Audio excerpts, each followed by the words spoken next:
ਇੱਕ ਓੰਕਾਰ ਸਤਨਾਮ ਕਰਤਾ ਪੁਰਖ ਨਿਰਭਉ ਨਿਰਵੈਰ ਅਕਾਲ ਮੂਰਤ ਅਜੂਨੀ ਸੈਭੰ ਗੁਰ ਪ੍ਰਸਾਦ। ਸਾਚਾ ਸਾਹਿਬ ਸਾਚ ਨਾਏ ਆਖਿਆ ਪਉ ਪਾਰ। ਆਖੈ ਮੰਗੈ ਦੇ ਦੇ ਦਾਤ ਕਰੇ ਦਾਤਾਰ। ਫੇਰ ਕੇ ਅੱਗੇ ਰੱਖੀਐ ਜਿਦ ਸੈ ਦਰਬਾਰ। ਮੂੰਹ ਕੇ ਬੋਲਣ ਬੋਲੀਐ ਜਿਸ ਸੁਣ ਤਰੇ ਪਿਆਰ। ਅੰਮ੍ਰਿਤ ਵੇਲਾ ਸਚ ਨਾਉ ਵਡਿਆਈ ਵਿਚਾਰ। ਕਰਮੀ ਆਵੇ ਕਪੜਾ ਨਦਰੀ ਮੁਖ ਦੁਆਰ।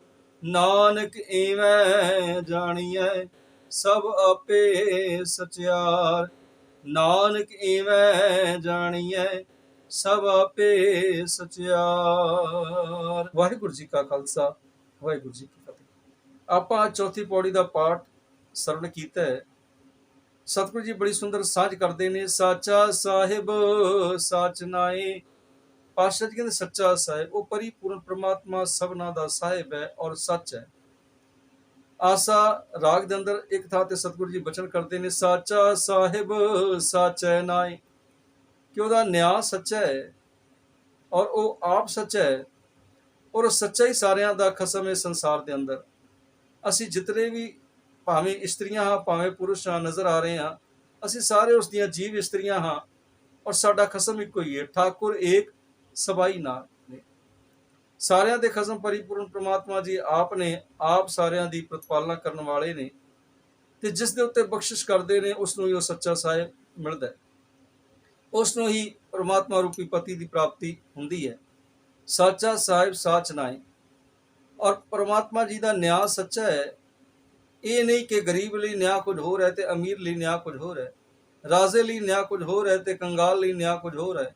ਨਹੀਂ, ਕਿਉਂਕਿ ਸਾਰਿਆਂ ਦੇ ਲਈ ਨਿਆਂ ਇੱਕੋ ਜਿਹਾ। ਜੇ ਇਸ ਹਿੰਦੁਸਤਾਨ ਦੀ ਨਿਆਂ ਪ੍ਰਣਾਲੀ ਵੇਖੀ ਜਾਏ ਤੇ ਹਿੰਦੁਸਤਾਨ ਦੀ ਨਿਆਂ ਪ੍ਰਣਾਲੀ ਜਿਹੜੀ ਹੈ, ਅੱਜ ਮੈਂ ਨਹੀਂ ਕਹਿ ਰਿਹਾ ਬਲਕਿ ਅਖਬਾਰਾਂ ਮੀਡੀਆ ਹੋਰ ਹਰ ਇੱਕ ਥਾਂ ਤੇ ਇਹ ਚਰਚਾ ਹੋ ਰਹੀ ਹੈ ਕਿ ਨਿਆਂ ਅਦਾਲਤ ਔਰ ਕਚਹਿਰੀਆਂ ਵਕੀਲ ਔਰ ਜੱਜ ਇਹ ਸਾਰੇ ਅਮੀਰਾਂ ਨੇ ਖਰੀਦ ਲਏ ਨੇ।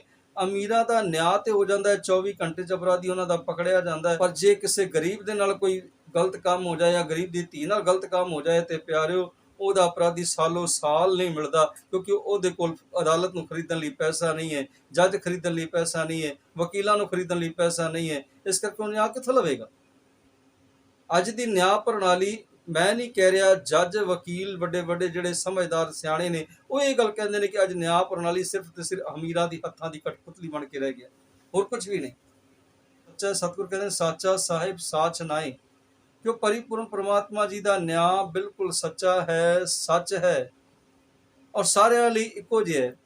ਭਾਖਿਆ ਪਾਓ ਅਪਾਰ, ਕਿ ਉਹ ਪਰਿਪੂਰਨ ਪ੍ਰਮਾਤਮਾ ਜੀ ਦੀ ਬੋਲੀ, ਭਾਖਿਆ ਕਹਿੰਦੇ ਨੇ ਬੋਲੀ ਨੂੰ, ਭਾਖਿਆ ਪਾਓ ਅਪਾਰ ਭਾਓ ਕਹਿੰਦੇ ਨੇ ਪ੍ਰੇਮ ਨੂੰ, ਕਿ ਉਸ ਦੀ ਬੋਲੀ ਪ੍ਰੇਮ ਦੀ ਬੋਲੀ ਹੈ। ਪਰਿਪੂਰਨ ਪ੍ਰਮਾਤਮਾ ਜੀ ਦੀ ਬੋਲੀ ਜਿਹੜੀ ਹੈ ਉਹ ਪ੍ਰੇਮ ਦੀ ਬੋਲੀ ਹੈ, ਉਹ ਪ੍ਰੇਮ ਦੀ ਬੋਲੀ ਬੋਲਦੇ ਨੇ। ਤੇ ਭਗਤ ਕਬੀਰ ਸਾਹਿਬ ਨੇ ਇੱਕ ਗੱਲ ਬੜੀ ਸੁੰਦਰ ਕਹੀ ਹੈ, ਕਹੋ ਕਬੀਰ ਇਹ ਰਾਮ ਕੀ ਅੰਸ਼। ਅਸੀਂ ਆਪਣੇ ਆਪ ਨੂੰ ਵੀ ਨਾਲ ਲੈ ਕੇ ਚੱਲਣਾ ਹੈ ਬਾਣੀ ਦੇ। ਸਿਰਫ ਤੇ ਸਿਰਫ ਪ੍ਰਮਾਤਮਾ ਦੇ ਗੁਣ ਨਹੀਂ ਵੇਖਣੇ ਬਲਕਿ ਇਹਨਾਂ ਗੁਣਾਂ ਨੂੰ ਆਪਣੇ ਅੰਦਰ ਵਸਾਉਣਾ ਵੀ ਹੈ। ਜਦੋਂ ਅੰਦਰ ਵਸਣਗੇ ਤੇ ਤਾਂ ਸਾਡਾ ਜਪਜੀ ਸਾਹਿਬ ਦਾ ਪਾਠ ਕੀਤਾ ਹੋਇਆ ਲਾਹੇਵੰਦ ਹੋਵੇਗਾ। ਪਿਆਰੋ ਇਹਨਾਂ ਗੁਣਾਂ ਨੂੰ ਅੰਦਰ ਵਸਾਉਣਾ ਹੈ, ਇਸ ਲਈ ਮੈਂ ਆਪਣੇ ਆਪ ਨੂੰ ਵੀ ਸਾਹਮਣੇ ਰੱਖ ਕੇ ਗੱਲ ਕਰ ਰਿਹਾ ਗੁਰਬਾਣੀ ਦੀ। ਭਾਖਿਆ ਭਾਉ ਅਪਾਰ, ਕਿ ਉਹਦੀ ਬੋਲੀ ਪ੍ਰੇਮ ਦੀ ਹੈ ਔਰ ਜੇ ਉਹਦੀ ਬੋਲੀ ਪ੍ਰੇਮ ਦੀ ਹੈ ਤੇ ਫਿਰ ਸਾਡੀ ਬੋਲੀ ਕਿਹੋ ਜਿਹੀ ਹੋਵੇ? ਸਾਡੀ ਬੋਲੀ 'ਚ ਤੇ ਅੱਜ ਝੂਠ ਹੈ, ਸਾਡੀ ਬੋਲੀ 'ਚ ਤੇ ਈਰਖਾ ਹੈ, ਸਾਡੀ ਬੋਲੀ 'ਚ ਤੇ ਨਿੰਦਿਆ ਹੈ, ਸਾਡੀ ਬੋਲੀ 'ਚ ਚੁਗਲੀ ਹੈ, ਸਾਡੀ ਬੋਲੀ 'ਚ ਤੇ ਦ્વેષ ਭਾਵਨਾ ਹੈ। ਇਹੋ ਜਿਹੀਆਂ ਚੀਜ਼ਾਂ ਸਾਡੀ ਬੋਲੀ ਦੇ ਅੰਦਰ ਨੇ। ਸਾਡੀ ਬੋਲੀ 'ਚ ਮਿਠਾਸ ਨਹੀਂ ਹੈ, ਫਿਰ ਸਾਨੂੰ ਪ੍ਰਮਾਤਮਾ ਕਿਵੇਂ ਮਿਲੇ? ਕਿਉਂਕਿ ਜੇ ਉਸ ਨੂੰ ਪ੍ਰਾਪਤ ਕਰਨਾ ਹੈ ਤਾਂ ਉਹਦੇ ਵਰਗਾ ਹੋਣਾ ਪਵੇਗਾ। ਜੇ ਉਹਦੇ ਵਰਗੇ ਨਹੀਂ ਹੋਵਾਂਗੇ ਤੇ ਫਿਰ ਖਸਮ ਦੀ ਪ੍ਰਾਪਤੀ ਸਾਨੂੰ ਨਹੀਂ ਹੋਵੇਗੀ। ਅਸੀਂ ਖਸਮ ਤੋਂ ਬਿਨਾਂ ਸੰਸਾਰ ਤੋਂ ਚਲੇ ਜਾਵਾਂਗੇ। ਖਸਮ ਤੋਂ ਹੀਣੀ ਇਸਤਰੀ ਨੂੰ ਨਕੜਮੀ ਕਿਹਾ ਜਾਂਦਾ, ਹੋਰ ਕੁਝ ਵੀ ਨਹੀਂ। ਤੇ ਫਿਰ ਸਾਡਾ ਇਹ ਜਨਮ ਸਫਲ ਨਹੀਂ ਹੋਣਾ। ਇਸ ਲਈ ਯਤਨ ਕਰੀਏ ਕਿ ਉਹਦੇ ਵਰਗੀ ਬੋਲੀ ਅਪਣਾਈਏ। ਔਰ ਭਗਤ ਕਬੀਰ ਸਾਹਿਬ ਕਹਿੰਦੇ ਤੈਨੂੰ ਬੋਲੀ ਅਪਣਾਣੀ ਪਏਗੀ, ਕਿਉਂਕਿ ਜੇ ਪਿਓ ਦੀ ਬੋਲੀ ਚੰਗੀ ਹੋਵੇ, ਮਿੱਠੀ ਹੋਵੇ, ਮਿਠਾਸ ਭਰੀ ਹੋਵੇ ਤੇ ਪੁੱਤਰ ਦੀ ਬੋਲੀ ਮਾੜੀ ਹੋਵੇ ਤੇ ਜਚਦਾ ਨਹੀਂ ਹੈ। ਔਰ ਅਸੀਂ ਸਾਰੇ ਉਹਦੇ ਪੁੱਤਰ ਧੀਆਂ ਹਾਂ। ਕਹੋ ਕਬੀਰ ਇਹ ਰਾਮ ਕੀ ਅੰਸ਼, ਪ੍ਰਮਾਤਮਾ ਦੀ ਅੰਸ਼ ਹੈ। ਤੇ ਜੇ ਪ੍ਰਮਾਤਮਾ ਦੀ ਅੰਸ਼ ਹੈ ਔਰ ਪਿਤਾ ਦੀ ਬੋਲੀ ਕਿਹੜੀ ਹੈ? ਮਿੱਠ ਬੋਲੜਾ ਜੀ ਹਰ ਸੱਜਣ ਸੁਆਮੀ ਮੋਰਾ। ਮਿੱਠ ਬੋਲੜਾ ਜੀ ਹਰ ਸੱਜਣ ਸੁਆਮੀ ਮੋਰਾ। ਹਉ ਸੰਮਲ ਥੱਕੀ ਜੀ ਉਹ ਕਦੇ ਨਾ ਬੋਲੇ ਕੌੜਾ। ਕਹਿ ਲਗੇ ਉਹ ਪਰਿਪੂਰਨ ਪ੍ਰਮਾਤਮਾ ਕੌੜਾ ਬੋਲ ਨਹੀਂ ਜਾਣਦਾ। ਕੌੜਾ ਬੋਲ ਨਾ ਜਾਣੇ ਪੂਰਨ ਭਗਵਾਨੇ। ਔਗਣ ਕੋ ਨਾ ਚਿਤਾਰੇ। ਕਹਿਣ ਲੱਗੇ ਕੌੜਾ ਬੋਲ ਨਹੀਂ ਜਾਣਦਾ। ਔਗਣ ਵੀ ਕਰਕੇ ਕੋਈ ਉਹਦੇ ਸਾਹਮਣੇ ਆ ਜਾਏ, ਗੁਨਾਹ ਵੀ ਕਰਕੇ ਉਹਦੇ ਕੋਈ ਸਾਹਮਣੇ ਆ ਜਾਏ, ਅਸੀਂ ਤੇ ਗੁਨਾਹਗਾਰ ਸਾਡੇ ਸਾਹਮਣੇ ਆ ਜਾਏ ਤੇ ਅਸੀਂ 36 ਗੱਲਾਂ ਸੁਣਾ ਦਿਆਂਗੇ, ਪਰ ਉਹ ਕੌੜੇ ਬੋਲ ਨਹੀਂ ਜਾਣਦਾ। ਉਹ ਔਗਣ ਹਾਰੇ ਨੂੰ ਵੀ ਗਲੇ ਦੇ ਨਾਲ ਲਾਉਂਦਾ। ਇੰਨੀ ਪ੍ਰੇਮ ਦੀ ਬੋਲੀ ਹੈ। ਕੌੜਾ ਬੋਲ ਨਾ ਜਾਣੇ ਪੂਰਨ ਭਗਵਾਨੇ। ਔਗਣ ਕੋ ਨਾ ਚਿਤਾਰੇ। ਪਿਆਰੋ, ਮਿਠਾਸ ਦੇ ਨਾਲ ਦੁਸ਼ਮਣ ਦੇ ਅੰਦਰ ਨੂੰ ਵੀ ਜਿੱਤਿਆ ਜਾ ਸਕਦਾ ਹੈ। ਦੁਸ਼ਮਣ ਦੇ ਅੰਦਰ ਦੀ ਦੁਸ਼ਮਣੀ ਨੂੰ ਮਾਰਿਆ ਜਾ ਸਕਦਾ ਹੈ ਜੇ ਬੋਲਾਂ ਦੇ ਵਿੱਚ ਕਿਤੇ ਮਿਠਾਸ ਹੋਵੇ। ਤੇ ਜੇ ਬੋਲਾਂ 'ਚ ਮਿਠਾਸ ਨਹੀਂ ਹੈ, ਕਈ ਪੀੜ੍ਹੀਆਂ ਦੀ ਦੁਸ਼ਮਣੀ ਬੰਨੀ ਜਾਂਦੀ ਹੈ ਇੱਕ ਬੋਲ ਦੇ ਨਾਲ। ਬੋਲ ਹੀ ਇੱਜ਼ਤ ਦਿਵਾਉਂਦੇ ਨੇ, ਬੋਲ ਹੀ ਪੱਗ ਨੂੰ ਪੈਰਾਂ ਦੇ ਵਿੱਚ ਰੋਲ ਦਿੰਦੇ ਨੇ। ਪਾਸ਼ਾ ਦੇ ਭਾਖਿਆ ਭਾਵ ਪਾਰ ਉਹਦੀ ਬੋਲੀ ਬੜੀ ਪ੍ਰੇਮ ਦੀ ਹੈ, ਬੜੀ ਮਿਠਾਸ ਦੀ ਹੈ। ਉਹ ਕੌੜਾ ਬੋਲ ਨਹੀਂ ਜਾਣਦਾ। ਪ੍ਰੇਮ ਅੰਦਰ ਪੈਦਾ ਕਰਨਾ ਹੈ ਤੇ ਪ੍ਰੇਮ ਦੀਆਂ 4 ਨਿਸ਼ਾਨੀਆਂ ਨੇ। ਇਹ 4 ਨਿਸ਼ਾਨੀਆਂ ਯਾਦ ਰੱਖੀਏ। ਜੇ ਅੰਦਰ ਪ੍ਰੇਮ ਪੈਦਾ ਕਰਨਾ ਹੈ ਪਰਿਪੂਰਨ ਪਰਮਾਤਮਾ ਜੀ ਲਈ, ਪ੍ਰੇਮ ਦੀ ਪਹਿਲੀ ਨਿਸ਼ਾਨੀ ਹੈ ਕਿ ਸਾਡੇ ਅੰਦਰੋਂ ਹਉਮੈ ਦਾ ਦੂਰ ਹੋਣਾ। ਜਦੋਂ ਹਉਮੈ ਦੂਰ ਹੋਵੇਗੀ ਫਿਰ ਪ੍ਰੇਮ ਸਾਨੂੰ ਨਜ਼ਰ ਆਏਗਾ, ਨਹੀਂ ਤੇ ਹਉਮੈ ਦੇ ਪਰਦੇ ਨੇ ਪ੍ਰੇਮ ਨੂੰ ਢੱਕ ਰੱਖਿਆ। ਪ੍ਰੇਮ ਦੇ 3 ਅੱਖਰਾਂ ਦੀ ਸੰਧੀ ਕਰਾ ਲਓ, ਤੇ ਜਦੋਂ ਪ੍ਰੇਮ ਦੇ 3 ਅੱਖਰਾਂ ਦੀ ਸੰਧੀ ਕਰਾਓਗੇ ਔਰ ਜੋ ਅਰਥ ਨਿਕਲਣਗੇ ਉਹ ਅਰਥ ਹਉਮੈ ਨੂੰ ਦੂਰ ਕਰਦੇ ਹੋਏ ਨਿਕਲਣਗੇ ਕਿ ਹਉਮੈ ਨੂੰ ਦੂਰ ਕਰੇਗਾ ਤੇ ਪ੍ਰੇਮ ਪੈਦਾ ਹੋਵੇਗਾ। ਕਿਵੇਂ? ਪਹਿਲੇ 2 ਅੱਖਰ ਇੱਕ ਪਾਸੇ ਕਰ ਦਿਓ ਪਰੇ, ਔਰ ਮੈਂ ਇੱਕ ਪਾਸੇ ਕਰ ਦਿਓ ਪਰੇ ਪਲੱਸ ਮੈਂ, ਤੇ ਕੀ ਹੋ ਗਿਆ? ਮੈਂ ਨੂੰ ਪਰੇ ਕਰ। ਆਪਣੇ ਹਿਰਦੇ 'ਚੋਂ ਜਦੋਂ ਮੈਂ ਨੂੰ ਪਰੇ ਕਰੇਗਾ ਤੇ ਫਿਰ ਪ੍ਰੇਮ ਪੈਦਾ ਹੋਵੇਗਾ। ਇਸ ਮੈਂ ਦੇ ਪਰਦੇ ਨੇ ਪ੍ਰੇਮ ਨੂੰ ਢੱਕ ਰੱਖਿਆ। ਮੈਂ ਦਾ ਪਰਦਾ ਅੰਦਰੋਂ ਦੂਰ ਹੋਵੇਗਾ, ਹਉਮੈ ਦਾ ਪਰਦਾ ਦੂਰ ਹੋਵੇਗਾ ਤੇ ਪ੍ਰੇਮ ਆਪਣੇ ਆਪ ਅੰਦਰ ਪ੍ਰਗਟ ਹੋ ਜਾਏਗਾ। ਪ੍ਰੇਮ ਤੇ ਹਰ ਇੱਕ ਦੇ ਅੰਦਰ ਹੈ। ਭਗਤ ਕਬੀਰ ਸਾਹਿਬ ਨੇ ਇਸੇ ਕਰਕੇ ਕਹਿ ਦਿੱਤਾ, कबीर तू तू करता तू हुआ मुझ में रहा न हूं, आपा पर का मिट गया जत देखा तत तू। ਜਦੋਂ ਆਪਣੇ ਪਰਾਏ ਦਾ ਫਰਕ ਮਿਟ ਜਾਏਗਾ। ਅਗਰ ਘਰ ਦੇ ਅੰਦਰ ਪਤਨੀ ਕਹਿੰਦੀ ਹੈ ਮੇਰੀ ਚੱਲੇ, ਪਤੀ ਮੇਰੀ ਸੁਣੇ, ਔਰ ਪਤੀ ਕਹਿੰਦਾ ਮੇਰੀ ਚੱਲੇ, ਪਤਨੀ ਮੇਰੀ ਸੁਣੇ, ਤੇ ਪਿਆਰਿਓ ਫਿਰ ਗੱਡੀ ਨਹੀਂ ਚੱਲਣੀ, ਬਲਕਿ ਇੱਕ ਦੂਜੇ ਦੇ ਸਾਹਮਣੇ ਦੁਸ਼ਮਣ ਬਣ ਕੇ ਖੜੇ ਹੋਏ ਨੇ। ਫਿਰ ਪ੍ਰੇਮ ਪੈਦਾ ਨਹੀਂ ਹੋਵੇਗਾ। ਅੰਦਰ ਹੰਕਾਰ ਹੈ ਕਿ ਮੇਰੀ ਸੁਣੀ ਜਾਵੇ, ਸਿਰਫ ਮੈਂ ਹੀ ਮੈਂ ਹਾਂ। ਤੇ ਜੇ ਮੈਂ ਹੀ ਮੈਂ ਹਾਂ ਤੇ ਫਿਰ ਅੰਦਰੋਂ ਪ੍ਰੇਮ ਕਿੱਥੋਂ ਪੈਦਾ ਹੋਏਗਾ ਪਤੀ ਤੇ ਪਤਨੀ ਦੇ ਲਈ? ਦੱਸੋ। ਇੱਕ ਦੂਜੇ ਲਈ ਪ੍ਰੇਮ ਪੈਦਾ ਨਹੀਂ ਹੋ ਸਕਦਾ। ਇੱਕ ਦੂਜੇ ਲਈ ਦੀਵਾਰਾਂ ਤੇ ਖੜੀਆਂ ਰਹਿਣਗੀਆਂ, ਲੜਾਈ ਝਗੜੇ ਤੇ ਘਰ ਦੇ ਵਿੱਚ ਖੜੇ ਰਹਿਣਗੇ, ਕਿਉਂਕਿ ਮੈਂ ਅੰਦਰ। ਇਸ ਲਈ ਮੈਂ ਨੂੰ ਪਰੇ ਕਰੀਏ ਤਾਂ ਪ੍ਰੇਮ ਪੈਦਾ ਹੋਵੇਗਾ। ਦੂਜੀ ਨਿਸ਼ਾਨੀ ਪ੍ਰੇਮ ਦੀ, ਦੂਜੀ ਨਿਸ਼ਾਨੀ ਇਹ ਹੈ ਕਿ ਲਾਲਚ ਨਾ ਹੋਵੇ। ਅੱਜ ਦੇ ਰਿਸ਼ਤੇ ਲਾਲਚ ਦੇ ਉੱਤੇ ਖੜੇ ਨੇ।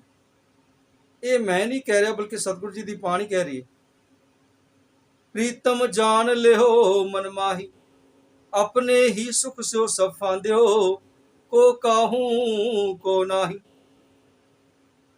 ਸੁਖ ਮੈਂ ਆਣ ਬਹੁਤ ਮਿਲ ਬੈਠਤ, ਰਹਿ ਚੌਦਸ ਕੇ ਰਹਿ, ਵਿਪਤ ਪਰੀ ਸਭ ਹੀ ਸੰਗ ਛਾੜਤ, ਕੋ ਨਾ ਆਵਤ ਨੀਰ। ਸਤਿਗੁਰ ਕਹਿੰਦੇ ਜਦੋਂ ਸੁੱਖ ਹੁੰਦੇ ਨੇ ਉਦੋਂ ਰਿਸ਼ਤੇ ਨਾਤੇ ਕੋਲ ਹੁੰਦੇ ਨੇ, ਤੇ ਜਦੋਂ ਸੁੱਖ ਚਲੇ ਜਾਂਦੇ ਨੇ ਉਦੋਂ ਰਿਸ਼ਤੇ ਨਾਤੇ ਵੀ ਦੂਰ ਹੋ ਜਾਂਦੇ, ਉਦੋਂ ਰਿਸ਼ਤੇ ਨਾਤੇ ਵੀ ਦੂਰ ਚਲੇ ਜਾਂਦੇ।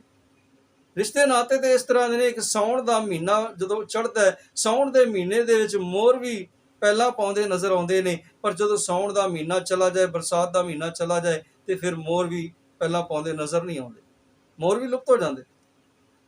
ਸੰਸਾਰ ਦੇ ਰਿਸ਼ਤੇ ਨਾਤਿਆਂ ਦਾ ਸੰਬੰਧ ਤੇ ਕੁਝ ਇਸ ਤਰ੍ਹਾਂ ਦਾ ਹੈ ਕਿ ਬਰਸਾਤਾਂ ਦੇ ਦਿਨ ਆਉਂਦੇ ਨੇ ਤੇ ਮੇਢਕ ਵੀ ਆਪਣੇ ਖੁਰਨਿਆਂ ਦੇ ਵਿੱਚੋਂ ਬਾਹਰ ਨਿਕਲ ਆਉਂਦੇ ਨੇ, ਉਹ ਵੀ ਟਰ ਕਰਦੇ ਨੇ, ਟਰ ਦੀ ਆਵਾਜ਼ ਸੁਣਾਈ ਦਿੰਦੀ ਹੈ। ਪਰ ਜਦੋਂ ਸਾਉਣ ਦਾ ਮਹੀਨਾ ਚਲਾ ਜਾਏ, ਬਦਲੀਆਂ ਚਲੀਆਂ ਜਾਣ, ਬਦਲਾਂ ਦੀ ਰੁੱਤ ਚਲੀ ਜਾਏ, ਤੇ ਉਸ ਸਮੇਂ ਡੱਡੂ ਵੀ ਆਪਣੇ ਅਸਥਾਨਾਂ ਤੇ ਚਲੇ ਜਾਂਦੇ ਨੇ, ਬੰਦ ਹੋ ਜਾਂਦੇ ਨੇ, ਖੁਰਨਿਆਂ ਚਲੇ ਜਾਂਦੇ ਨੇ, ਉਹਨਾਂ ਦੀ ਟਾਟਰ ਵੀ ਫਿਰ ਸੁਣਾਈ ਨਹੀਂ ਦਿੰਦੀ। ਸੰਸਾਰ ਦੇ ਰਿਸ਼ਤੇ ਤੇ ਇਸ ਤਰ੍ਹਾਂ ਦੇ ਨੇ। ਇੱਕ ਹਿੰਦੀ ਦੇ ਕਵੀ ਨੇ ਬੜੀ ਸੁੰਦਰ ਲਾਈਨਾਂ ਲਿਖੀਆਂ ਨੇ, ਇੱਕ ਅੰਗੀ ਬਿਨ ਕਾਰਨ ਹੈ, ਕਿ ਸੰਸਾਰ ਦਾ ਪ੍ਰੇਮ ਤੇ ਇੱਕ ਅੰਗੀ ਹੈ, ਪਰ ਗੁਰੂ ਦਾ ਪ੍ਰੇਮ ਇੱਕ ਅੰਗੀ ਨਹੀਂ ਹੈ। ਗੁਰੂ ਦਾ ਪਿਆਰ ਇੱਕ ਅੰਗੀ ਨਹੀਂ ਹੈ। ਸੰਸਾਰ ਦਾ ਪਿਆਰ ਤੇ ਲਾਲਚ ਦੇ ਉੱਤੇ ਖੜਾ ਹੈ, ਇੱਕ ਅੰਗੀ ਹੈ, ਇੱਕ ਤਰਫਾ ਹੈ। ਜੇ ਕੁਝ ਦਿਓਗੇ ਤੇ ਤੁਹਾਡੇ ਨਾਲ ਪ੍ਰੇਮ ਹੈ, ਜਦੋਂ ਤੱਕ ਝੋਲੀਆਂ ਭਰੋਗੇ ਉਦੋਂ ਤੱਕ ਤੁਹਾਡੇ ਨਾਲ ਪ੍ਰੇਮ ਹੈ, ਜਦੋਂ ਝੋਲੀਆਂ ਨਹੀਂ ਭਰੋਗੇ ਉਦੋਂ ਪ੍ਰੇਮ ਖਤਮ। ਉਦੋਂ ਤੁਹਾਡੇ ਬਾਰੇ ਜੋ ਵੀ ਖਟਾਸ ਮਨ ਦੇ ਅੰਦਰ ਹੈ ਉਹ ਸਾਰੀ ਸਾਡੀ ਜ਼ੁਬਾਨ ਤੇ ਆ ਜਾਏਗੀ, ਜਦੋਂ ਝੋਲੀਆਂ ਨਹੀਂ ਭਰੋਗੇ।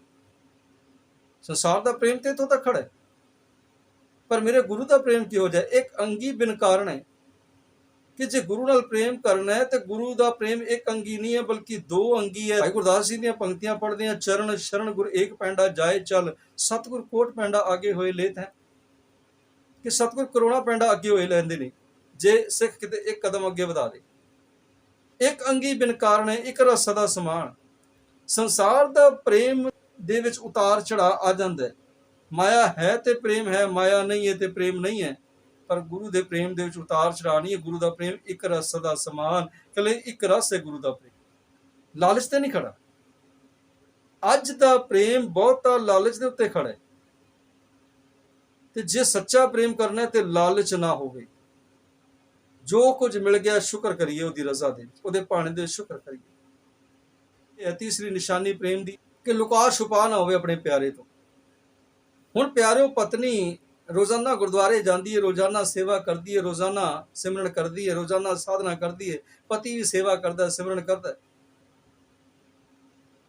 ਪਰ ਬਹੁਤ ਸਾਰੀਆਂ ਗੱਲਾਂ ਐਸੀਆਂ ਨੇ ਜਿਹੜੀਆਂ ਇੱਕ ਦੂਜੇ ਤੋਂ ਲੁਕਾ ਕੇ ਰੱਖੀਆਂ ਜਾਂਦੀਆਂ, ਇੱਕ ਦੂਜੇ ਤੋਂ ਛੁਪਾ ਕੇ ਰੱਖੇ ਜਾਂਦੇ। ਕਈ ਵਾਰ ਪੈਸਾ ਵੀ ਪਤਨੀ ਪਤੀ को छुपा के रखती है कि मैंने किते देना ना पै जाए, ये मंग ना लवे।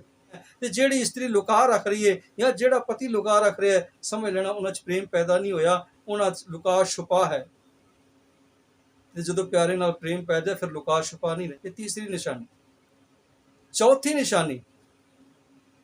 चौथी निशानी है त्याग दी, कि जो कुछ अपने कोल है अपने प्यारे तो कुर्बान कर देना, इसे नूं प्रेम आखदे ने। एक छोटी जी कहानी मैं आप जी दे नज़र कर दियां। बाग दे विच टहल रहे ने लोग, पंछी पेड़ ते बैठे, दरख्त ते बैठे चहचा रहे ने अपनी मौज दे अंदर। ते इन्ने विच पेड़ नूं अग लगी है ते मनुख अग नूं वेखदे होया दूर हो गए ने। किसी ने बुझाउण दा यतन नहीं कीता कि पेड़ ते जिहड़े पंछी बैठे ने वो मर जाणगे, अग नूं बुझा देई। किसी ने यतन नहीं कीता, लट लट बलना शुरू होया दरख्त। ते कवि हिरदा भी उत्थे टहल रहा सी, उन्हें बड़े सुंदर वचन दिते, कहने लगा, आग लगी इस वृक्ष को जले वृक्ष के पात, आग लगी इस वृक्ष को जले वृक्ष के पात, तुम क्यों जलते पंछियों, क्या पंख नहीं तुम्हारे पास। कहने लगा, तुहाडे कोल पंख नहीं ने, तुहाडे कोल पर नहीं ने, तुसी उड़ारी नहीं मार सकते। देखो ये लट लट करके बलदा पिया दरख्त, थोड़ी देर तक अग तुहाडे घोंसले तक पहुंच जानी है, तुसा भी जल के राख हो जाना है। जल के राख हो इस तो पहला तुसी उड़ारी मार जाओ। पंछी अगो जवाब देंदे, फल खाए इस वृक्ष के बीठ लबेड़े पात, त्रिग हमारा जीवना जे जले ना वृक्ष के साथ।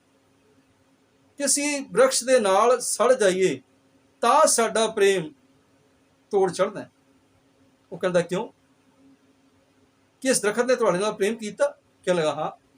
कहले असीं परदेसां तो आए सां, साडे कोल रहण लई ठिकाणा नहीं सी, असीं एक एक किणका इकट्ठा करके इस दे तन दे उत्ते अपना घोंसला बनाया, इन्हें सानूं जगह दे दित्ती, ना नहीं कीती। फिर रोटी खाण दी चिंता होई ते इन्हें जदों इहदे फलां दे उत्ते जाके असीं मूँह मारिया, छुंझ मारी, ते उन्हें फल भी खुशी खुशी सानूं दे दित्ते। पहले तो रहण लई वसेपा दिता, दूजा इसने फल दिते, तीजा असी मल मूत्र भी इहदे तने दे उत्ते त्याग्या, इहदे पत्तियां दे उत्ते त्याग्या, इसने उस वेले भी कुछ नहीं किया। कले ने प्रेम का सबूत दिता, प्यार का सबूत दिता, और इन्ना प्यार का सबूत इसने दिता है। हुण अगर ये जलदा पिया है, ये मजबूर है, ये मुश्किल दे विच है, ते मुश्किल दे घड़ी दे विच सानूं इहदा साथ देना चाहिए। असी भावें अग नहीं बुझा सकते, पर इतना यतन ते कर सकते हैं कि ये सड़े, ये खत्म हो, इस तो पहला असी अपना प्राण त्याग दईए, अपने प्राण न्यौछावर कर दईए। इसनूं कहंदे ने प्रेम। हिंदी का कवि कहंदा, एक अंगी बिन कारण एक रस सदा समान, गण है प्रिय सर्वस जो सोई प्रेम समान। अपना सर्वस भी दूजे तो कुर्बान कर देना, इस नूं प्रेम कहंदे ने। धन गुरु गोबिंद सिंह महाराज जी ने अपने कोल कुछ भी नहीं रखिया, चारे पुत्र वार दिते, पिता वार दिता, माता वार दिती, भूआ दे पुत्र वार दिते, ਹਰ ਇੱਕ ਚੀਜ਼ ਸੰਸਾਰ ਤੋਂ ਕੁਰਬਾਨ ਕਰ ਦਿੱਤੀ, ਸਿੱਖਾਂ ਤੋਂ ਕੁਰਬਾਨ ਕਰ ਦਿੱਤੀ, ਦੇਸ਼ ਤੋਂ ਕੁਰਬਾਨ ਕਰ ਦਿੱਤੀ, ਤੇ ਸਭ ਕੁਝ ਕੁਰਬਾਨ ਕਰਕੇ ਵੀ ਕੀ ਕਹਿੰਦੇ ਨੇ ਕਿ ਤੇਰਾ ਸ਼ੁਕਰ ਹੈ ਕਿ ਪੁੱਤਰ ਤੂੰ ਦਿੱਤੇ ਸਨ ਤੇ ਤੂੰ ਲੈ ਲੈ, ਤੇਰਾ ਸ਼ੁਕਰਾਨਾ ਹੈ, ਤੇਰੀ ਅਮਾਨਤ ਤੁਝੇ ਅਦਾ ਹੋ। ਇਹੋ ਜਿਹਾ ਪਿਤਾ, ਇਹੋ ਜਿਹਾ ਕੋਈ ਪਦਾਧਿਕਾਰੀ ਸਾਨੂੰ ਅੱਜ ਤੱਕ ਨਹੀਂ ਮਿਲਣਾ, ਨਾ ਮਿਲੇਗਾ ਸੰਸਾਰ ਦੇ ਅੰਦਰ। ਨਾ ਹੋਇਆ ਤੇ ਨਾ ਕੋਈ ਹੋਏਗਾ ਜਿਹੜਾ ਦੁਨੀਆ ਦੀ ਖਾਤਰ ਆਪਣਾ ਸਰਬੰਸ ਕੁਰਬਾਨ ਕਰਦੇ, ਦੀ ਖਾਤਰ ਆਪਣਾ ਸਰਬੰਸ ਕੁਰਬਾਨ ਕਰਦੇ, ਜਿਹੜਾ ਦੇਸ਼ ਦੀ ਖਾਤਰ ਆਪਣਾ ਸਰਬੰਸ ਕੁਰਬਾਨ ਕਰਦੇ। ਇਹੋ ਜਿਹਾ ਲੀਡਰ ਕੋਈ ਨਹੀਂ ਮਿਲਣਾ, ਇਹੋ ਜਿਹਾ ਰਾਜਨੇਤਾ ਕੋਈ ਨਹੀਂ ਮਿਲਣਾ। ਤੇ ਪਿਆਰੋ, ਇਹੋ ਜਿਹਾ ਧਾਰਮਿਕ ਨੇਤਾ ਵੀ ਅੱਜ ਤੱਕ ਨਾ ਹੋਇਆ, ਨਾ ਸੰਸਾਰ ਦੇ ਅੰਦਰ ਹੋਣਾ। ਇਤਿਹਾਸਕ ਤਵਾਰੀਖ ਦੇ ਵਿੱਚ ਕਦੇ ਵੀ ਲਿਖਿਆ ਨਹੀਂ ਜਾਣਾ ਇਹੋ ਜਿਹਾ ਕੋਈ ਨੇਤਾ ਹੋਇਆ ਜਾਂ ਹੋਏਗਾ। ਆਪਣਾ ਸਭ ਕੁਝ ਕੁਰਬਾਨ ਕਰ ਦਿੱਤਾ। ਤਿਆਗ ਇਹ ਚੌਥੀ ਨਿਸ਼ਾਨੀ ਹੈ ਪ੍ਰੇਮ ਦੀ। ਭਾਖਿਆ ਪਾਓ ਪਾਰ, ਆਖੇ ਮੰਗੇ ਦੇ ਦੇ, ਦਾਤ ਕਰੇ ਦਾਤਾਰ। ਉਹ ਸਭਨਾਂ ਨੂੰ ਦਾਤਾਂ ਦੇਣ ਵਾਲਾ ਹੈ। ਸੰਸਾਰ ਦੇ ਅੰਦਰ ਦਾਤਾ ਸਿਰਫ ਇੱਕੋ ਹੀ ਹੈ। ਭਾਵੇਂ ਅਸੀਂ ਕਿਸੇ ਗਰੀਬ ਨੂੰ ਪੈਸੇ ਦੇ ਕੇ ਦਾਤੇ ਬਣਨ ਦੀ ਕੋਸ਼ਿਸ਼ ਕਰਦੇ ਹਾਂ, ਪਰ ਅਸੀਂ ਦਾਤੇ ਨਹੀਂ ਬਣ ਸਕਦੇ, ਕਿਉਂਕਿ ਸਾਡੇ ਕੋਲ ਵੀ ਜਿਹੜਾ ਪੈਸਾ ਆਇਆ ਉਹ ਪ੍ਰਮਾਤਮਾ ਨੇ ਦਿੱਤਾ ਹੈ। ਜੇ ਅਸੀਂ ਕਮਾਈ ਕੀਤੀ ਹੈ, ਉਦਮ ਕੀਤਾ ਹੈ, ਤੇ ਉਸ ਉਦਮ ਦਾ ਫਲ ਤੇ ਸਾਨੂੰ ਪ੍ਰਮਾਤਮਾ ਨੇ ਦਿੱਤਾ ਹੈ, ਤਾਂ ਹੀ ਸਾਡੇ ਕੋਲ ਪੈਸਾ ਆਇਆ। ਹੁਣ ਜੇ ਸਾਡਾ ਉਦਮ ਅਸਫਲ ਹੋ ਜਾਂਦਾ, ਕੁਛ ਨਾ ਆਉਂਦਾ, ਫਿਰ ਸਾਡੇ ਉਦਮ ਨੂੰ ਸਫਲਤਾ ਬਖਸ਼ਣ ਵਾਲਾ ਪ੍ਰਮਾਤਮਾ ਸੀ। ਪ੍ਰਮਾਤਮਾ ਨੇ ਸਾਨੂੰ ਮਾਇਆ ਦਿੱਤੀ, ਅਸੀਂ ਉਹ ਮਾਇਆ ਕਿਸੇ ਗਰੀਬ ਨੂੰ ਦਿੱਤੀ, ਔਰ ਗਰੀਬ ਨੂੰ ਦੇ ਕੇ ਅਗਰ ਅਸੀਂ ਰਾਜੇ ਬਣ ਰਹੇ ਹਾਂ ਤੇ ਫਿਰ ਸਾਡੀ ਭੁੱਲ ਹੈ, ਅਸੀਂ ਰਾਜੇ ਨਹੀਂ ਹਾਂ, ਅਸੀਂ ਤੇ ਅੱਤ ਦੇ ਗਰੀਬ ਹਾਂ। ਅਸੀਂ ਤੇ ਆਪ ਉਹਦੇ ਕੋਲੋਂ ਮੰਗਦੇ ਹਾਂ, ਰੋਜ਼ਾਨਾ ਮੰਗਦੇ ਹਾਂ। ਗਰੀਬ ਨੂੰ ਤੇ ਕਹਿ ਦਿੰਦੇ ਹਾਂ ਤੈਨੂੰ ਦੋ ਹੱਥ ਰੱਬ ਨੇ ਦਿੱਤੇ ਨੇ, ਕਮਾ ਕਿਉਂ ਨਹੀਂ ਲੈਂਦਾ, ਤੇ ਆਪ ਅੱਗੇ ਖੜੇ ਹੋ ਕੇ ਅਸੀਂ ਰੋਜ਼ ਗੱਡੀਆਂ ਮੰਗਦੇ ਹਾਂ, ਕਾਰਾਂ ਮੰਗਦੇ ਹਾਂ, ਮਹਿਲ ਮੰਗਦੇ ਹਾਂ, ਔਲਾਦ ਮੰਗਦੇ ਹਾਂ, ਔਲਾਦ ਦੀ ਚੰਗੇ ਵਰ ਮੰਗਦੇ ਹਾਂ, ਚੰਗੀ ਪਦਵੀਆਂ ਮੰਗਦੇ ਹਾਂ। ਤੇ ਫਿਰ ਜਿਹੜਾ 1 ਰੁਪਇਆ ਬਾਹਰ ਮੰਗ ਰਿਹਾ ਖੜਾ ਹੋ ਕੇ ਗੁਰਦੁਆਰੇ ਦੇ ਬਾਹਰ ਆਪਣੀ ਰੋਜੀ ਰੋਟੀ ਲਈ, ਆਪਣੇ ਬੱਚਿਆਂ ਦੀ ਰੋਜੀ ਰੋਟੀ ਲਈ, ਉਹ ਵੀ ਗਰੀਬ ਹੈ। ਤੇ ਜਿਹੜਾ ਅੰਦਰ ਖੜਾ ਹੋ ਕੇ ਗੁਰੂ ਕੋਲ ਮੰਗ ਰਿਹਾ ਉਹ ਵੀ ਗਰੀਬ ਹੈ। ਪਾਤਸ਼ਾਹ ਜਗਤ ਭਿਖਾਰੀ ਫਿਰਤ ਹੈ, ਸਭ ਕੋ ਦਾਤਾ ਰਾਮ। ਸਾਰਾ ਜਗਤ ਹੀ ਭਿਖਾਰੀਆਂ ਦਾ ਹੈ। ਇੱਕ ਦਾਤਾ ਦੇਣ ਵਾਲਾ ਪ੍ਰਮਾਤਮਾ ਹੀ ਹੈ, ਹੋਰ ਕੋਈ ਨਹੀਂ। ਅਗਰ ਇਨਸਾਨ ਆਪਣੇ ਆਪ ਨੂੰ ਦਾਤਾ ਸਮਝ ਰਿਹਾ ਤੇ ਸਭ ਤੋਂ ਵੱਡੀ ਭੁੱਲ ਹੈ ਉਸ ਨੂੰ। ਪਾਤਸ਼ਾਹ ਜੀ ਕਹਿੰਦੇ ਆਖੇ ਮੰਗੇ ਦੇ ਦੇ, ਕਿ ਪ੍ਰਮਾਤਮਾ ਸਭ ਤੋਂ ਵੱਡਾ ਦਾਤਾਰ ਹੈ। ਦੱਦਾ ਦਾਤਾ ਇੱਕ ਹੈ, ਸਭ ਕੋ ਦੇਵਨਹਾਰ। ਦੇਂਦਿਆਂ ਟੋਟ ਨਾ ਆਵਈ, ਅਗਨਤ ਭਰੇ ਭੰਡਾਰ। ਜਿਹੜਾ ਅਨੰਤ ਭੰਡਾਰ ਉਹਦੇ ਭਰੇ ਹੋਏ ਨੇ। ਦਾਤਾ ਦੇਣ ਵਾਲਾ ਉਹ ਪਰਿਪੂਰਨ ਪ੍ਰਮਾਤਮਾ ਹੈ। ਤੇ ਜੇ ਇਨਸਾਨ ਕੋਲੋਂ ਮੰਗੇਗਾ, ਇਨਸਾਨ 1 ਦਿਨ ਦੇ ਦੇਗਾ, 2 ਦਿਨ ਦੇ ਦੇਗਾ, 3 ਦਿਨ ਦੇ ਦੇਗਾ, ਚੌਥੇ ਦਿਨ ਦਰਵਾਜ਼ਾ ਬੰਦ ਕਰ ਦੇਗਾ। ਤੇ ਇਨਸਾਨ ਦੇ ਕੋਲੋਂ ਇੱਕ ਚੀਜ਼ ਮਿਲ ਜਾਏਗੀ, 2 ਮਿਲ ਜਾਣਗੀਆਂ, ਤੇ ਕਈ ਵਾਰ ਤੀਜੀ ਵਸਤੂ ਉਹਦੇ ਕੋਲ ਪ੍ਰਾਪਤ ਨਹੀਂ ਹੋਵੇਗੀ। ਉਹ ਨਾ ਕਰ ਦੇਗਾ, ਮੇਰੇ ਕੋਲ ਇਹ ਵਸਤੂ ਨਹੀਂ। ਹਰ ਇੱਕ ਵਸਤੂ ਇੱਕ ਇਨਸਾਨ ਦੇ ਕੋਲੋਂ ਪ੍ਰਾਪਤ ਨਹੀਂ ਹੁੰਦੀ। ਹਰ ਇੱਕ ਵਸਤੂ ਇੱਕ ਦੁਕਾਨ ਤੋਂ ਨਹੀਂ ਮਿਲਦੀ, ਇੱਕ ਹੱਟੀ ਤੋਂ ਨਹੀਂ ਮਿਲਦੀ, ਵੱਖੋ ਵੱਖਰੀਆਂ ਦੁਕਾਨਾਂ ਤੇ ਜਾਣਾ ਪੈਂਦਾ ਹੈ। ਪਰ ਪਰਿਪੂਰਨ ਪ੍ਰਮਾਤਮਾ ਦੀ ਹੱਟੀ ਐਸੀ ਹੈ, ਇੱਕ ਹੱਟੀ ਤੋਂ ਸਾਰਾ ਕੁਝ ਮਿਲ ਜਾਂਦਾ ਹੈ। ਇੱਕ ਸੂਈ ਤੋਂ ਲੈ ਕੇ ਅਧਿਆਤਮਕ ਤਲ ਤੱਕ ਦੀ ਜਿਤਨੀਆਂ ਵੀ ਪਦਵੀਆਂ ਨੇ, ਸੰਸਾਰਿਕ ਪਦਵੀਆਂ ਜਾਂ ਅਧਿਆਤਮਕ ਤਲ ਦੀਆਂ ਪਦਵੀਆਂ, ਸਾਰੀਆਂ ਉਸ ਦਾਤੇ ਕੋਲੋਂ ਮਿਲਦੀਆਂ। ਜਿਤੜੇ ਫਲ ਮਨ ਬਾਛੀਏ ਤਿਤੜੇ ਸਤਿਗੁਰ ਪਾਸ। ਕਿ ਜਿੰਨੇ ਫਲ ਮਨ ਬਾਛਦਾ ਸਾਰੇ ਸਤਿਗੁਰ ਦੇ ਕੋਲ ਲਏ, ਔਰ ਮੰਗਣਾ ਹੀ ਤੇ ਇੱਕ ਦਾਤੇ ਦੇ ਕੋਲੋਂ ਮੰਗੇ। ਦੱਦਾ ਦਾਤਾ ਇੱਕ ਹੈ, ਸਭ ਕੋ ਦੇਵਨਹਾਰ। ਦਿੰਦਿਆਂ ਤੋਟ ਨਾ ਵੀ, ਅਗਨਤ ਭਰੇ ਭੰਡਾਰ। ਉਹਦੇ ਦਿੰਦਿਆਂ ਤੋਟ ਨਹੀਂ ਆਏਗੀ, ਇਨਸਾਨ ਦੇ ਦਿੰਦਿਆਂ ਤੋਟਾ ਆ ਸਕਦਾ ਹੈ, ਖੋਟ ਆ ਸਕਦੀ ਹੈ। ਇਨਸਾਨ ਦੇ ਮਨ 'ਚ ਖੋਟ ਆ ਸਕਦੀ ਹੈ। ਇਨਸਾਨ ਤੇ ਚਾਹੁੰਦਾ ਕਿ ਮੈਂ ਦਾਤ ਦਿੱਤੀ ਹੈ ਤੇ ਮੇਰਾ ਅਹਿਸਾਨ ਜਤਾਵੇ, ਪਰ ਮੇਰਾ ਗੁਰੂ ਕਦੇ ਅਹਿਸਾਨ ਨਹੀਂ ਜਤਾਉਂਦਾ ਕਿਸੇ ਤੇ। ਰੋਜ਼ਾਨਾ ਦਿੰਦਾ ਹੈ ਪ੍ਰਮਾਤਮਾ, ਰੋਜ਼ਾਨਾ ਦਿੰਦਾ ਹੈ। ਇਸ ਲਈ ਮੰਗਣਾ है तो गुरु को मंगी। मांगो उसी से जो दे खुशी से, और कहे ना किसी से। मंगना तो ਉਹਦੇ ਕੋਲ ਮੰਗ। आखे मंगे दे दे, दात करें दातार। फेर के अगे रखिए जिद से दरबार। ਮੂੰਹ ਕੇ ਬੋਲਣ ਬੋਲੀਏ ਜੇ ਸੁਣ ਤੇਰੇ ਪਿਆਰ। ਗੁਰੂ ਦੇ ਅੱਗੇ ਕੀ ਰੱਖਿਆ ਜਾਵੇ, ਪ੍ਰਮਾਤਮਾ ਦੇ ਅੱਗੇ ਕੀ ਰੱਖਿਆ ਜਾਵੇ, ਕੀ ਭੇਟ ਪ੍ਰਮਾਤਮਾ ਦੇ ਅੱਗੇ ਰੱਖੀਏ, ਕੀ ਭੇਟਾ ਉਹਦੇ ਅੱਗੇ ਰੱਖੀ ਜਾਏ। ਫੇਰ ਕੇ ਅੱਗੇ ਰੱਖੀਏ ਜਿੱਦ ਸੇ ਦਰਬਾਰ। ਤੇ ਉਹਦਾ ਦਰਬਾਰ ਨਜ਼ਰ ਆ ਜਾਏ, ਉਹਦੇ ਅੱਗੇ ਕੀ ਰੱਖੀਏ। ਮੂੰਹ ਕੀ ਬੋਲਣ ਬੋਲੀਏ ਜੇ ਸੁਣ ਤੇਰੇ ਪਿਆਰ। ਮੂੰਹ ਕਿਹੜੇ ਬੋਲ ਬੋਲੇ ਜਾਣ, ਉਹ ਪਿਆਰ ਦੇ ਨਾਲ ਸਾਨੂੰ ਰੱਖ ਲਵੇ। ਤੇ ਸਤਿਗੁਰ ਕਹਿੰਦੇ ਨੇ ਭੇਟਾ ਰੱਖਣੀਆਂ ਤੇ ਇੱਕੋ ਭੇਟ ਰੱਖੀ। ਕਹਿੰਦਾ ਇੰਨਾ ਖੁਸ਼ ਚੰਦਨ ਚੜਾ ਕੇ ਨਹੀਂ ਹੋਣਾ, ਇੰਨਾ ਖੁਸ਼ ਦੁੱਧ ਚੜਾ ਕੇ ਨਹੀਂ ਹੋਣਾ ਕਿ ਉਹਨੂੰ ਦੁੱਧ ਚੜਾ ਦਿੱਤਾ ਤੇ ਖੁਸ਼ ਹੋ ਜਾਏਗਾ। ਭਗਤ ਰਵਿਦਾਸ ਜੀ ਕਹਿੰਦੇ ਦੁੱਧ ਤੇ ਬਛੜੇ ਜੂਠਾ ਕੀਤਾ ਹੋਇਆ, ਔਰ ਚੰਦਨ ਸੱਪ ਨੇ ਜੂਠਾ ਕੀਤਾ ਹੋਇਆ। ਫੁੱਲ ਭੰਵਰੇ ਨੇ ਝੂਠਾ ਕੀਤਾ ਹੋਇਆ। ਹਰ ਇੱਕ ਚੀਜ਼ ਝੂਠੀ ਹੈ ਜਿਹੜੀ ਅੱਜ ਅਸੀਂ ਗੁਰੂ ਚਰਨਾਂ ਦੇ ਵਿੱਚ ਚੜਾ ਰਹੇ ਹਾਂ। ਤੇ ਫਿਰ ਕਿਵੇਂ ਪੂਜਾ ਕੀਤੀ ਜਾਵੇ? ਭਗਤ ਰਵਿਦਾਸ ਜੀ ਕਹਿੰਦੇ ਕਿ ਪ੍ਰਮਾਤਮਾ ਜੀ ਕਿਵੇਂ ਤੇਰੀ ਪੂਜਾ ਕਰਾਂ, ਕਿਵੇਂ ਤੈਨੂੰ ਖੁਸ਼ ਕਰਾਂ। ਤਨ ਮਨ ਅਰਪੋ ਪੂਛ ਰਾਵ, ਗੁਰ ਪ੍ਰਸਾਦ ਨਿਰੰਜਨ ਪਾਵ, ਪੂਜਾ ਅਰਚਾ ਆਏ ਨਾ ਤੋਰੀ, ਕਹਿ ਰਵਿਦਾਸ ਕਵਣ ਗਤ ਮੋਰੀ। ਕਹਿਣਗੇ ਤਨ ਤੇ ਮਨ ਗੁਰੂ ਦੇ ਅੱਗੇ ਭੇਟਾ ਰੱਖ। ਜਦੋਂ ਤਨ ਮਨ ਗੁਰੂ ਦੇ ਅੱਗੇ ਭੇਟਾ ਰੱਖੇਗਾ ਫਿਰ ਗੁਰੂ ਮਿਲੇਗਾ, ਪ੍ਰਮਾਤਮਾ ਮਿਲੇਗਾ। ਪਰ ਮੂੰਹੋਂ ਕੇ ਬੋਲਣ ਬੋਲੀਏ, ਮੂੰਹ ਕੀ ਬੋਲੀ ਬੋਲਾਂ, ਜਿਸ ਸੁਣ ਧਰੇ ਪਿਆਰ, ਮੈਨੂੰ ਪਿਆਰ ਦੇ ਨਾਲ ਰੱਖ ਲੈ। ਕਹਿੰਦੇ ਹੁਣ ਵੇਖੋ ਦੇ ਵਿੱਚੋਂ ਬੋਲੀ ਮਿੱਠੀ ਹੈ ਪਰ ਅੰਦਰ ਕਪੜ ਦੇ ਨਾਲ ਭਰਿਆ। ਅੰਦਰ ਕਪੜ ਦੇ ਨਾਲ ਭਰਿਆ ਹੈ। ਕੀ ਕਪੜ ਦੇ ਨਾਲ ਭਰੇ ਹੋਏ ਅੰਦਰ ਨਾਲ ਸਾਨੂੰ ਪ੍ਰਮਾਤਮਾ ਮਿਲ ਜਾਏਗਾ ਭਾਵੇਂ ਮੂੰਹੋਂ ਮਿੱਠੇ ਬੋਲ ਰਹੇ? ਪਾਤਸ਼ਾਹ ਜੀ ਦੀ ਬਾਣੀ ਕਹਿੰਦੀ ਹੈ ਨਹੀਂ। ਕੋਈ ਗਾਵੇ ਰਾਗੀ ਨਾਦੀ ਬੇਦੀ ਬਹੁ ਭਾਂਤ ਕਰ, ਨਹੀਂ ਹਰ ਹਰ ਪੀਜੇ ਨਾਮ ਰਾਜੀ। ਕਹੋ ਨਾ ਭੀਜੇ ਸੰਜਮ ਸੁਆਮੀ, ਬੋਲੇ ਮਿੱਠੇ ਬੈਣ। ਕਹਿੰਦੇ ਮਿੱਠੇ ਮੂੰਹੋਂ ਬੋਲਦਾ ਹੈ ਪਰ ਅੰਦਰ ਕਪਟ ਹੈ, ਵਿਕਾਰ ਹੈ। ਅੰਦਰ ਕਪਟ ਵਿਕਾਰ ਹੈ। ਤੈਨੂੰ ਰੋਏ ਕਿਆ ਕੀਜੇ। ਕਹਿੰਦੇ ਉਸ ਪ੍ਰਮਾਤਮਾ ਦੇ ਅੱਗੇ ਰੋ ਕੇ ਕੀ ਕਰੇਗਾ? ਅੱਖਾਂ ਚੋਂ ਤੇਰੇ ਹੰਝੂ ਵਹਿ ਰਹੇ ਨੇ, ਮੂੰਹ ਚੋਂ ਮਿੱਠੇ ਮਿੱਠੇ ਬੋਲ ਨੇ, ਪਰ ਅੰਦਰ ਤੂੰ ਕਪਟ ਰੱਖਿਆ ਹੋਇਆ ਹੈ। ਤੇ ਤੇਰਾ ਰੋਣਾ ਕਿਵੇਂ ਉਹ ਸੁਣੇਗਾ? ਤੇਰੀ ਪੁਕਾਰ ਉਹ ਕਿਵੇਂ ਸੁਣੇਗਾ? ਇਸ ਲਈ ਉਹਦੀ ਬੋਲੀ ਪ੍ਰਮਾਤਮਾ ਦੀ ਪ੍ਰੇਮ ਦੀ ਭਾਖਿਆ ਪਾਓ ਪਾਰ। ਤੇ ਸਾਨੂੰ ਵੀ ਆਪਣੀ ਬੋਲੀ ਪ੍ਰੇਮ ਦੀ ਬਣਾਉਣੀ ਪਏਗੀ, ਕਿਉਂਕਿ ਜਿਹਦੇ ਵਰਗਾ ਬਣਨਾ ਹੈ ਉਹਦੇ ਗੁਣ ਸਾਨੂੰ ਅਪਣਾਉਣੇ ਪੈਣਗੇ। ਜੇ ਪ੍ਰਮਾਤਮਾ ਵਰਗਾ ਬਣਨਾ ਹੈ, ਪ੍ਰਮਾਤਮਾ ਤੋਂ ਦਾਤ ਲੈਣੀ ਹੈ, ਸੁੱਖਾਂ ਦੀ ਦੁੱਖਾਂ ਦਾ ਨਾਸ਼ ਕਰਨਾ ਹੈ, ਤੇ ਸਾਨੂੰ ਉਹਦੇ ਵਰਗਾ ਬਣਨਾ ਪਏਗਾ। ਉਹ ਸੁਖੀ ਹੈ, ਉਹ ਸੰਪੰਨ ਹੈ।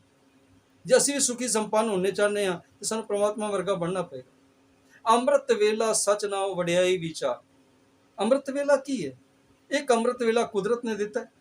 ਮੈਂ ਇਹਦੇ ਤੇ ਇੱਕ ਵੀਡੀਓ ਬਣਾਈ ਹੋਈ ਹੈ, ਮੈਂ ਜਿਨ੍ਹਾਂ ਨੇ ਨਹੀਂ ਵੇਖੀ ਉਹਨਾਂ ਨੂੰ ਮੈਂ ਉੱਪਰ ਕਾਰਡ ਦੇ ਵਿੱਚ ਦੇ ਦਿਆਂਗਾ, ਉਹ ਸਰਵਣ ਕਰ ਲੈਣਾ ਅੰਮ੍ਰਿਤ ਵੇਲੇ ਦਾ ਸਮਾਂ ਕੀ ਹੈ ਔਰ ਅੰਮ੍ਰਿਤ ਵੇਲਾ ਬਣੇਗਾ ਕਿਵੇਂ। ਇੱਕ ਸਮਾਂ ਬਾਹਰੋਂ ਅਸੀਂ ਅੰਮ੍ਰਿਤ ਵੇਲੇ ਦਾ ਸਾਂਭਣਾ ਜਿਹੜਾ ਕੁਦਰਤ ਨੇ ਬਣਾਇਆ।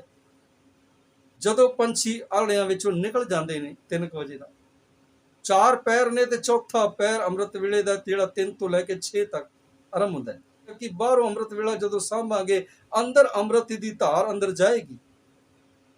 ਇਹ ਬਾਣੀ ਜੋ ਜਿਉ ਜਾਣੇ ਜਿਸ ਅੰਤਰ ਰਵੇ ਹਰਨਾਮਾ। ਜਦੋਂ ਬਾਣੀ ਹਿਰਦੇ 'ਚ ਵਸੇਗੀ ਤੇ ਤਾਂ ਸਾਡਾ ਹਿਰਦਾ ਅੰਮ੍ਰਿਤ ਵੇਲੇ ਦਾ ਰੂਪ ਧਾਰਨ ਕਰੇਗਾ ਔਰ ਸਾਡੇ ਜੀਵਨ 'ਚੋਂ ਵੀ ਅੰਮ੍ਰਿਤ ਵੇਲਾ ਨਜ਼ਰ ਆਵੇਗਾ, ਪਉ ਫੁਟਾਲਾ ਨਜ਼ਰ ਆਵੇਗਾ। ਫਿਰ ਸਾਨੂੰ ਬੋਲਣ ਦੀ ਲੋੜ ਨਹੀਂ ਪਏਗੀ। ਸਾਡੇ ਜੀਵਨ ਦੇ ਵਿੱਚੋਂ ਹੀ ਅਗਲੇ ਨੂੰ ਪ੍ਰਕਾਸ਼ ਨਜ਼ਰ ਆ ਜਾਏਗਾ, ਅਗਲਾ ਗੁਰੂ ਦੇ ਨਾਲ ਜੁੜ ਜਾਵੇਗਾ ਜੀਵਨ ਵੇਖ ਕੇ। ਭਾਈ ਗੁਰਦਾਸ ਜੀ ਲੰਘ ਰਹੇ ਸਨ ਨਾ ਕਿਸੇ ਪਾਸੋਂ, ਪੁੱਛਿਆ ਪਿੰਡ ਵਾਲਿਆਂ ਨੇ, ਭਾਈ ਗੁਰਦਾਸ ਜੀ ਜਾ ਰਹੇ ਹੋ ਉਪਦੇਸ਼ ਦਿੰਦੇ ਜਾਓ ਪਿੰਡ ਵਾਲਿਆਂ ਨੂੰ, ਖਾਲੀ ਜਾ ਰਹੇ ਹੋ ਪਿੰਡ ਵਾਲਿਆਂ ਨੂੰ ਉਪਦੇਸ਼ ਦਿੰਦੇ ਜਾਓ, ਕੁਝ ਲਾਹ ਤੁਹਾਨੂੰ ਵੀ ਮਿਲ ਜਾਏ, ਕੁਝ ਲਾਹ ਸਾਨੂੰ ਵੀ ਮਿਲ ਜਾਏ। ਤੇ ਭਾਈ ਗੁਰਦਾਸ ਕਹਿਣ ਲੱਗੇ ਜੇ ਮੇਰੇ ਲੰਘਣ ਦੇ ਨਾਲ ਤੁਹਾਨੂੰ ਕੁਝ ਨਹੀਂ ਮਿਲਿਆ ਤੇ ਮੇਰੇ ਬੋਲਣ ਦੇ ਨਾਲ ਵੀ ਕੁਝ ਨਹੀਂ ਮਿਲੇਗਾ। ਇਹਦਾ ਮਤਲਬ ਇਹ ਹੈ ਕਿ ਮੇਰਾ ਜੀਵਨ ਹਰੇ ਗੁਰੂ ਵਾਲਾ ਬਣਿਆ ਹੀ ਨਹੀਂ। ਜਦੋਂ ਮੇਰਾ ਜੀਵਨ ਗੁਰੂ ਵਾਲਾ ਬਣ ਜਾਏਗਾ, ਮੇਰੇ ਜੀਵਨ ਦੇ ਵਿੱਚੋਂ ਬਿਨਾਂ ਬੋਲੇ ਹੀ ਤੁਹਾਨੂੰ ਗੁਰੂ ਪ੍ਰਾਪਤ ਹੋ ਜਾਏਗਾ, ਪ੍ਰਮਾਤਮਾ ਪ੍ਰਾਪਤ ਹੋ ਜਾਏਗਾ, ਬੋਲਣਾ ਨਹੀਂ ਪਏਗਾ। ਇਹੋ ਜਿਹਾ ਸਾਡਾ ਜੀਵਨ ਹੋਵੇ, ਸਾਡੇ ਜੀਵਨ ਦੇ ਵਿੱਚ ਅੰਮ੍ਰਿਤ ਵੇਲਾ ਨਜ਼ਰ ਆ ਜਾਏ। ਪਰ ਬਾਹਰੀ ਤੌਰ ਤੇ ਅੰਮ੍ਰਿਤ ਵੇਲਾ ਅਸੀਂ ਛੱਡਣਾ ਨਹੀਂ ਹੈ। ਜਿਹੜਾ ਅੱਜ ਦੁਨੀਆਦਾਰਾਂ ਨੇ ਇਹ ਗੱਲ ਸਾਹਮਣੇ ਰੱਖੀ ਹੈ, ਧਰਮ ਦੇ ਠੇਕੇਦਾਰਾਂ ਨੇ ਰੱਖੀ ਹੈ ਕਿ ਜਿਸ ਵੇਲੇ ਬਾਣੀ ਪੜੋ ਉਸ ਵੇਲੇ ਅੰਮ੍ਰਿਤ ਵੇਲਾ। ਨਹੀਂ, ਇੱਕ ਅੰਮ੍ਰਿਤ ਵੇਲਾ ਕੁਦਰਤ ਨੇ ਦਿੱਤਾ ਔਰ ਉਹ ਕੁਦਰਤ ਦਾ ਅੰਮ੍ਰਿਤ ਵੇਲਾ ਬਣਾਇਆ ਹੋਇਆ ਸਾਂਭਾਂਗੇ ਤੇ ਤਾਂ ਅਸੀਂ ਅੰਦਰ ਦੇ ਅੰਮ੍ਰਿਤ ਵੇਲੇ ਤੱਕ ਪਹੁੰਚ ਸਕਦੇ ਹਾਂ, ਅੰਦਰ ਦੇ ਅੰਮ੍ਰਿਤ ਤੱਕ ਪਹੁੰਚ ਸਕਦੇ ਹਾਂ। ਬਾਹਰ ਦੇ ਅੰਮ੍ਰਿਤ ਵੇਲੇ ਨੂੰ ਸਾਂਭਦਿਆਂ ਜਦੋਂ ਅੰਦਰ ਬਾਣੀ ਹਿਰਦੇ 'ਚ ਵਸ ਜਾਏਗੀ ਤੇ ਉਸ ਵੇਲੇ ਹੋਵੇਗਾ ਕਿ ਜਿਸ ਵੇਲੇ ਵੀ ਵਡਿਆਈ ਕਰਾਂਗੇ ਉਹ ਵੇਲਾ ਹੀ ਅੰਮ੍ਰਿਤ ਵੇਲਾ ਹੋ ਜਾਏਗਾ, ਪ੍ਰਮਾਤਮਾ ਦਾ ਵੇਲਾ ਹੋ ਜਾਏਗਾ। ਕਰਮੀ ਆਵੇ ਕੱਪੜਾ ਨਦਰੀ ਮੋਖ ਦੁਆਰ, ਕਿ ਉਸ ਪ੍ਰਮਾਤਮਾ ਦੀ ਬਖਸ਼ਿਸ਼ ਦਾ ਕੱਪੜਾ, ਨਦਰ ਦਾ ਕੱਪੜਾ ਉਸ ਪ੍ਰਮਾਤਮਾ ਦੀ ਕਿਰਪਾ ਦੇ ਨਾਲ ਬਖਸ਼ਿਸ਼ ਦੇ ਨਾਲ ਪ੍ਰਾਪਤ ਹੁੰਦਾ ਹੈ ਤੇ ਉਸ ਦੇ ਸਦਕਾ ਸਾਨੂੰ ਮੋਖ ਦੁਆਰ ਦੀ ਪ੍ਰਾਪਤੀ ਹੋ ਜਾਂਦੀ ਹੈ। ਕਰਮੀ ਆਵੇ ਕੱਪੜਾ ਨਦਰੀ ਮੋਖ ਦੁਆਰ, ਸਾਨੂੰ ਉਹ ਪ੍ਰਮਾਤਮਾ ਦਾ ਮੋਖ ਦਾ ਦੁਆਰ ਨਜ਼ਰ ਆ ਜਾਂਦਾ ਹੈ, ਪ੍ਰਮਾਤਮਾ ਦਾ ਘਰ ਨਜ਼ਰ ਆ ਜਾਂਦਾ ਹੈ, ਪ੍ਰਮਾਤਮਾ ਦੀ ਬਖਸ਼ਿਸ਼ ਦੇ ਸਦਕਾ, ਕਿਰਪਾ ਸਦਕਾ। ਨਾਨਕ ਇਵੇਂ ਜਾਣੀਏ ਸਭ ਆਪੇ ਸਚਿਆਰ ਸਤਿਗੁਰ, ਇਸ ਤਰ੍ਹਾਂ ਜਾਣ ਲਈ हे ਨਾਨਕ ਸਭ ਆਪੇ ਸਚਿਆਰ, ਜਿਨ੍ਹਾਂ ਨੇ ਇਹ ਗੁਣ ਆਪਣੇ ਅੰਦਰ ਧਾਰਨ ਕਰ ਲਏ ਨੇ, ਜਿੰਨੇ ਗੁਣ ਵੀ ਇਸ ਪੌੜੀ ਦੇ ਅੰਦਰ ਆਪਾਂ ਪਿੱਛੇ ਵਿਚਾਰ ਰਹੇ ਆ, ਚੌਥੀ ਪੌੜੀ ਦੇ ਅੰਦਰ, ਇਹ ਸਾਰੇ ਗੁਣ ਜਦੋਂ ਅਸੀਂ ਅੰਦਰ ਧਾਰਨ ਕਰਾਂਗੇ, ਫਿਰ ਅਸੀਂ ਸਚਿਆਰ ਦਾ ਰੂਪ ਹੋਵਾਂਗੇ। ਸਤਿਗੁਰ ਕਿਰਪਾ ਕਰਨ, ਮੇਰ ਪ੍ਰਿਆਤ ਰੱਖਣ, ਚੜ੍ਹਦੀਆਂ ਕਲਾ ਬਖਸ਼ਿਸ਼ ਕਰਨ। ਇਤਨੇ ਕੋ ਬਚਨ ਆਪ ਜੀ ਪ੍ਰਵਾਨ ਕਰ ਲੈਣੇ, ਔਰ ਇਸੇ ਤਰ੍ਹਾਂ ਇਹ ਲੜੀ ਚੱਲਦੀ ਰਹੇ। ਔਰ ਇਸ ਲੜੀ 'ਚ ਆਪ ਜੀ ਨੇ ਦਾਸ ਨੂੰ ਆਸ਼ੀਰਵਾਦ ਦੇਣਾ ਕਿ ਆਪ ਜੀ ਨਾਲ ਵਿਚਾਰਾਂ ਸਾਂਝੀਆਂ ਕਰ ਸਕਾਂ। ਆਪ ਜੀ ਦੀ ਬਖਸ਼ਿਸ਼ ਸਦਕਾ ਜਿਨ੍ਹਾਂ ਨੇ ਚੈਨਲ ਨੂੰ ਸਬਸਕ੍ਰਾਈਬ ਕੀਤਾ ਉਹਨਾਂ ਦਾ ਵੀ ਧੰਨਵਾਦ। ਜਿਨ੍ਹਾਂ ਨੇ ਚੈਨਲ ਨੂੰ ਸਬਸਕ੍ਰਾਈਬ ਨਹੀਂ ਕੀਤਾ ਉਹ ਚੈਨਲ ਨੂੰ ਸਬਸਕ੍ਰਾਈਬ ਜ਼ਰੂਰ ਕਰ ਲੈਣਾ, ਜਿਹੜੇ ਨਵੇਂ ਸੱਜਣ ਆਏ ਨੇ, ਤਾਂ ਕਿ ਇਸ ਲੜੀ ਦਾ ਹਿੱਸਾ ਤੋੜ ਤੱਕ ਉਹ ਬਣ ਸਕਣ ਔਰ ਦਾਸ ਨੂੰ ਆਸ਼ੀਰਵਾਦ ਦੇ ਸਕਣ। ਇਤਨੇ ਬਚਨਾਂ ਨਾਲ ਕਿ ਮੈਂ ਜਾ ਚੁੱਕਾ। ਬੁਲਾਓ ਫਤਿਹ। ਵਾਹਿਗੁਰੂ ਜੀ ਕਾ ਖਾਲਸਾ, ਵਾਹਿਗੁਰੂ ਜੀ ਕੀ